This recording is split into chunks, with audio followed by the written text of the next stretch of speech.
What is going on, everyone? Anthony here, and welcome back to another video here on Let's Talk Resident Evil. And we heard about the private playtest for Resident Evil 9 Requiem, so let's get into the details that we've been hearing online for the last day or so. Now, the first thing that a lot of you are wondering is this game first person or third person? And the answer to that is it's both. So you actually get the perspective change of either first person or third through a menu.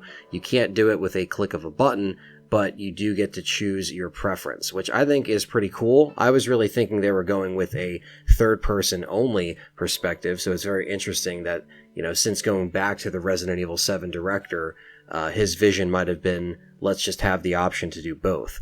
So it's going to be interesting to see if they have a, VR2 mode for this or something down the road as well, but at least we get the option to pick from both. Now, judging from the playtest, it seems like the game does run smooth in both third and first person. Some of the playtesters have tried both for a few minutes, and they said that it does feel pretty good. Hopefully, it does feel better than the Village third-person mode, which felt a little janky compared to the remakes, in my opinion. So hopefully they fix that. It seems like it's pretty balanced here, depending on how you prefer to play. Now, the demo itself does take place in the hospital, or a hospital. I doubt it's a Raccoon City hospital. That's a traditional hospital, but this one in particular is just after the trailer. We saw her strapped to a gurney in the hospital, so she slowly escapes from said hospital, and looking around the hospital, there's signature Resident Evil items like a lighter, a screwdriver, a fuse that helps you progress, all the Resident Evil items that you're used to seeing. And this specifically is really trying to embody the traditional survival horror elements that we saw in Resident Evil 7. A lot of people said that it gives them the Resident Evil 7 vibes when they played this game. So at least there is some survival horror elements that were somewhat promised for, going back to, simpler, more scaled back enemies and areas. Apparently the, corridors are very dimly lit, flickering lights.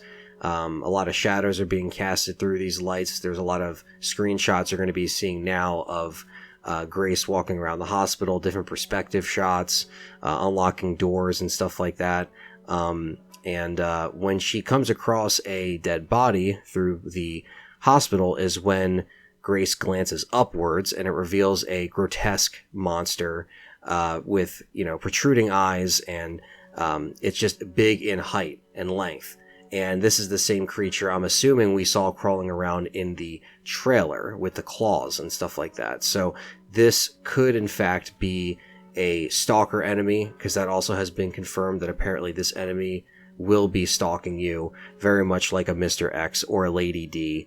There is a chase sequence that happens in this, and the director said that he really wanted it to be unpredictable horror. So a lot of the, different types of horror that we see in these Resident Evil games might be preferred over, the other, depending on, which kind of Resident Evil games you prefer. As this chase sequence happens, there's a skip later in the gameplay where you turn to different dark corridors, and you have to search for a screwdriver that can be used to get a locked power fuse as well.